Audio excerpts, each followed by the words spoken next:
That's how I want my finger joints to fit. Pushed together by hand, no gaps, flush top and bottom. And with this jig, I can produce big ones, little ones, any size I like. And it's all done with one jig and one blade and no dado. Welcome to Workshop Essentials.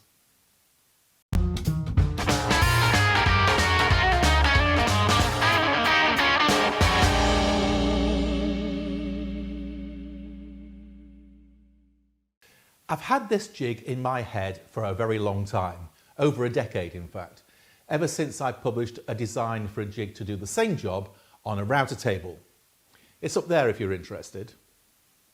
Finger joints, or box joints, or comb joints, or whatever you call them where you live, usually require a dado stack to cut the notch. It's a good way to cut them. But over here in the UK and in Europe, most saws are not designed to take a dado stack. They're not illegal, as some people seem to think. You can look up there if you're interested in what the rules really are. But they simply do not fit. Now, my table saw is a copy of an American Delta design, so this will take a dado stack, and I do have a dado stack, and occasionally I use it. But it takes time to set up, and it takes time to put the saw back to how it was before when I finished. So if I've only got one drawer or one box to do, it's actually a bit of a pain. So what do you do if you can't or don't want to use a dado stack? This jig uses a standard 1/8 inch flat top grind blade to give a neat flat bottom to the sockets. And the workpiece slides side to side to cut a notch that is wider than the blade. There are 2 adjustment screws to ensure precision. And the unit is guarded so that my hands, which are actually quite close to the blade, are protected, both at the front, where I can't see because of the upright workpiece, and at the rear as the blade comes out at the end of the cut. By changing the slider, I can cut joints of any size I like. I have 1/4 inch, 15 millimeters, 5/16 of an inch, and that well-known standard size 11.4 millimeters. Plus a couple of spares ready for other sizes when the need arises. Once calibrated, there is 0 setup on the jig. I just take it down from the shelf, set the blade height, and away we go. Like many a table saw jig, I'm starting off with a rectangular baseboard. And I prepared this accurately so the corners are all nice and square, because I want to reference off this edge to mount my runner, but I want to reference off this edge to cut a groove to mount the fence. So that sits in there, and there must be no play. For some jigs it doesn't matter if it's just a wee bit loose, but for this, any play at all is going to affect my joint, so it needs to be a Goldilocks fit. Slides nicely, but no play whatsoever. I also need to know exactly where the blade is going to cut, so I can lay out for my guard and the movement of the slidey bit over here. So I'm just going to cut a little notch there just to show me where it's going to be in the fullness of time. And I've not got my guard mounted on at the moment, so we'll use my magnetic one. It goes there like that. And I just want to make a little notch.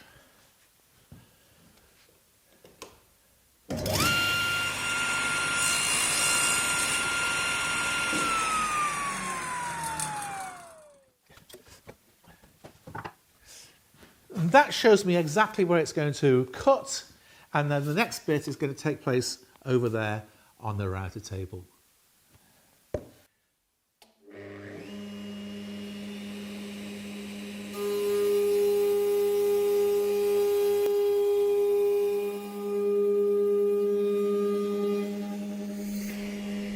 I'm routing a shallow groove in which to locate the fixed fence.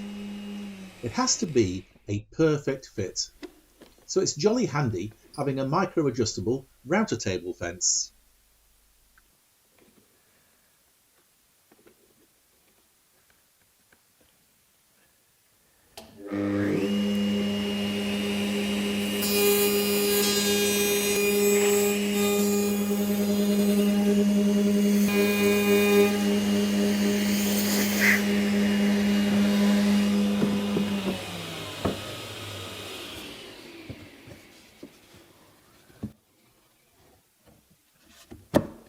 There we go.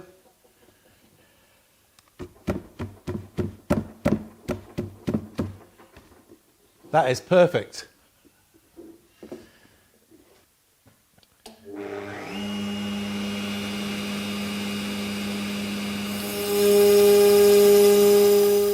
There was supposed to be some close-up footage of this cut, but as you can see, the router table really messed up my phone.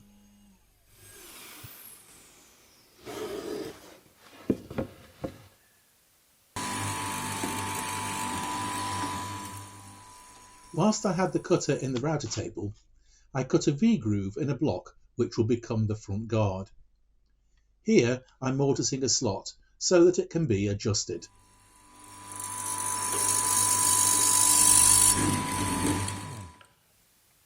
I've made a diamond key to fit into my V-groove like that. And when you make it, it has to be the right size, but it's also a good idea to remove the arises top and bottom. If you don't, if you put a perfectly sharp edge in there, it won't sit very nicely. It'll rock. And that's because the very bottom of this groove has got a flat on it, because there's a flat on the end of the cutter. It's only small, but it's enough to make it do that. But if you remove the arises, it sits face to face and fits very nicely. And there's a corresponding one in there. And we're looking for this sort of a fit. It doesn't rock, because these faces meet, but there's no sideways play either. And to do that, you have to get the square key exactly the right size. Quite a bit of care is required to do that, but that's what we're looking for.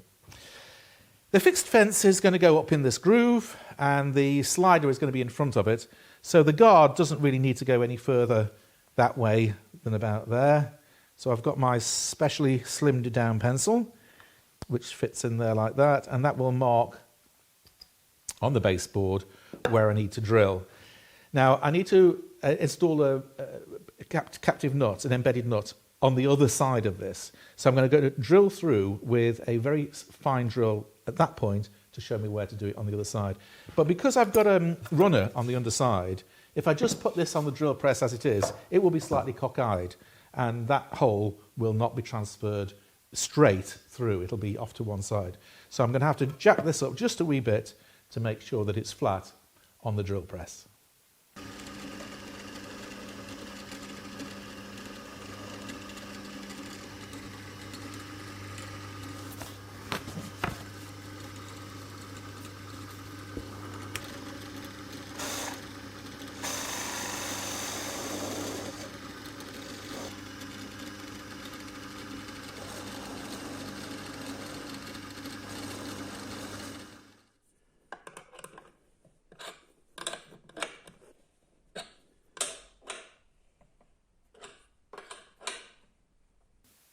I've glued my main fence into the baseboard, making sure that it's nice and vertical, and screwed a block over the exit slot at the back so that my thumbs don't make contact with the blade accidentally. And I've fixed a couple of fixed stops to the ends of the main fence. And these are lined with steel. If I'd just left them as MDF, they would very quickly get worn with the screw hitting them as it goes backwards and forwards. Then you get a little dent, and then that will affect the travel and therefore the fit of the joint. So by lining these with steel, it's a nice, hard, wear-resistant surface.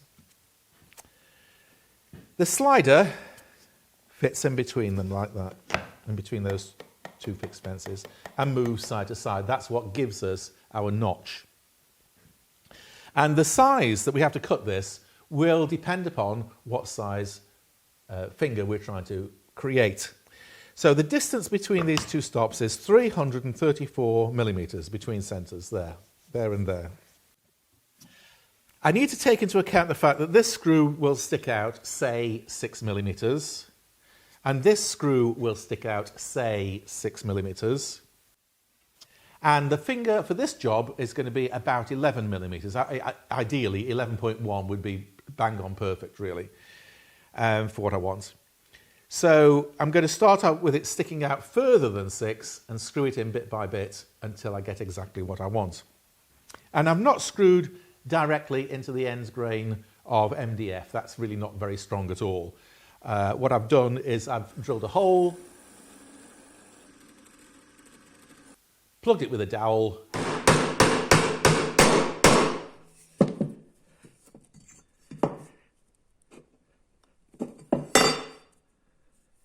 making sure that the growth rings are vertical.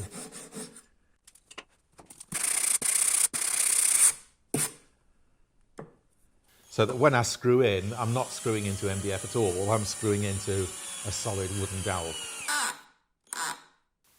And that gives me a very positive, secure screw. So that goes in there like that, backwards and forwards, bang, bang, bang, bang, bang. We need an indexing peg. So how do we put that in? Well, the first thing we do is to give ourselves a nice datum position. So I've got just a shim there, which goes into the slot like that. And I'm just going to start with the slider hard over to the left. And because I want 11 millimeters, I'm going to mark off 11 millimeters and 22 millimeters.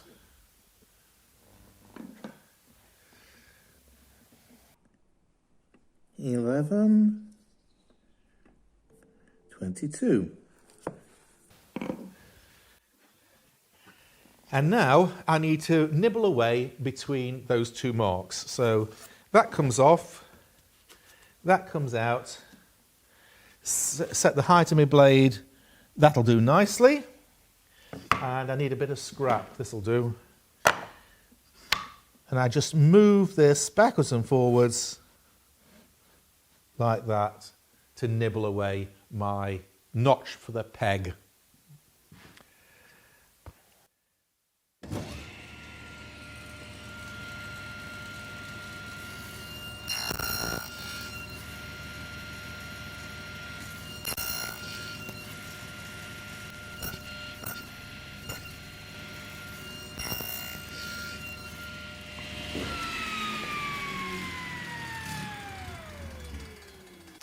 Now this has come out at about 11.8 millimeters, which is a bit fatter than what I wanted. Now, if you work in inches, 11.8 millimeters is about somewhere between 11 and 12 millimeters. So I've made a peg, and this is 11.3, which is much closer to what I want. But it does mean it's a rather sloppy fit in there. So I'm going to have to glue it in. I can't just push it in as I would have liked. But I can glue that in quite satisfactorily. So I shall do that and then cut it off, and the rest of it will be used to set the position laterally. So I'll go and glue this in while you're not looking, okay? So I've glued my peg into that slot, and I did actually stick in a little piece of veneer. I had to hammer the veneer thinner, to get it in, because there wasn't that much room.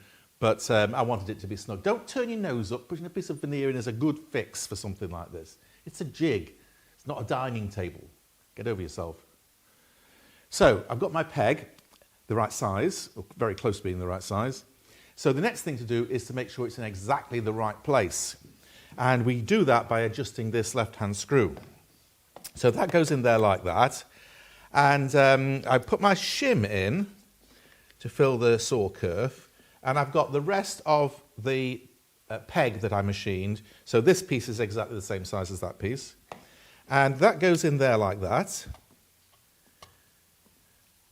And by pushing against it, I can make sure that that's a nice, snug fit. If I take it out, listen what happens. That means that that screw is too far in, because the whole piece could move more than I required. So we'll undo the screw a little bit and try it again. Trap the spacer, take the spacer out. Does it move? Yep. Bit more. Oh, very close.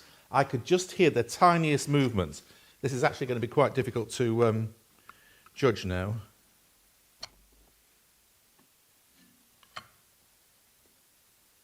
Perfect. Perfect. So that is hard against the steel plate. That piece fits nicely. That screw is now set. And it will stay set forever. It'll stay set for as long as I use the same blade on the same saw.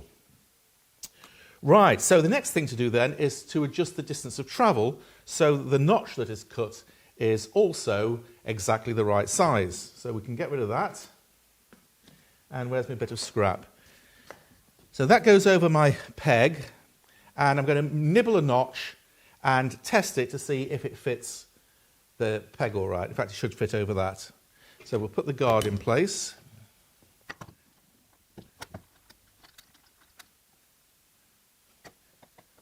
And I want my glasses. Where have I put my glasses? I'll be back.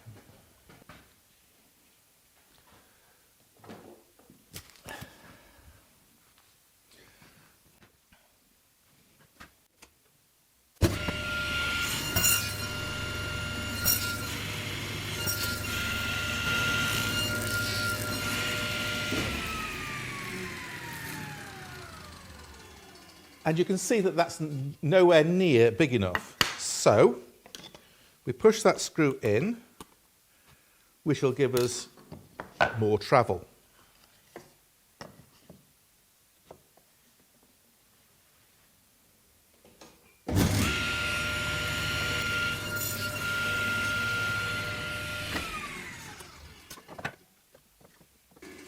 Well, we're getting closer.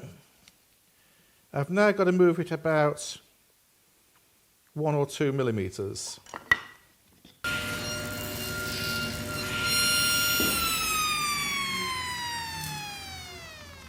Perfect, that's what I want.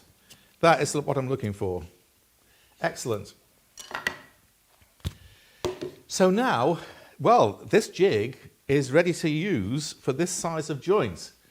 So I'll find some stock and we'll give it a whirl, shall we? The first thing to do is to set the height of the blade, and we do that simply by putting the workpiece on the jig, and this is why I've glued the key into the guard rather than onto the jig itself, because it would get in the way for doing this job otherwise. So we'll set the height to be just clear of the top there, so there's a little bit but not much to clean off. That's right, that'll do. Lock that off. And then the guard goes in place. It's there somewhere. There we go. And we'll adjust it, well, we'll just adjust it up to the pin. That's all right. Good. If you ever have to lower the blade for thinner stock, it will no longer be zero clearance at the bottom of the socket, at the top of the cut. The jig won't be supporting the fibres of the workpiece there. And instead of getting a nice clean cut like this, you will get breakout like this. We do not want this. We want this. So the way to get around that is to simply attach with some double-sided tape a bit of scrap there and there. And you can do that for every new job, and you will always have perfect zero clearance cuts. Well, the proof of the pudding is in the eating. So let's see. We start with the first workpiece up against the peg and nibble away.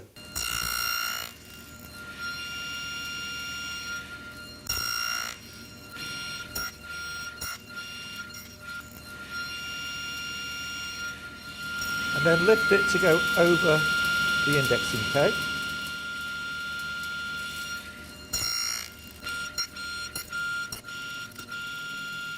Snug.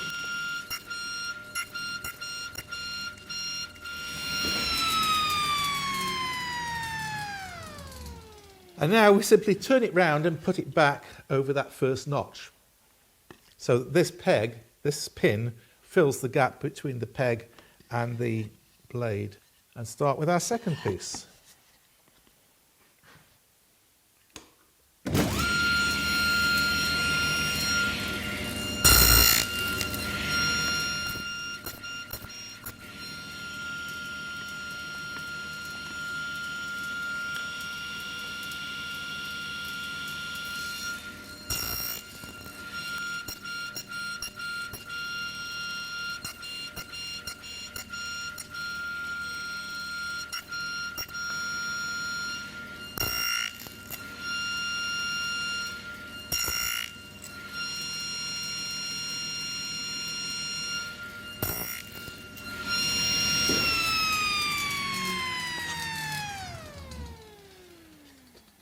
I've actually got a little tiny sliver of about 1 millimetre left on this side, which means that my last peg on this one will also be fatter than it needs to be. But rather than having a peg which is just a pin that is just that narrow, I'm going to turn it round and just nip that last bit off. Right.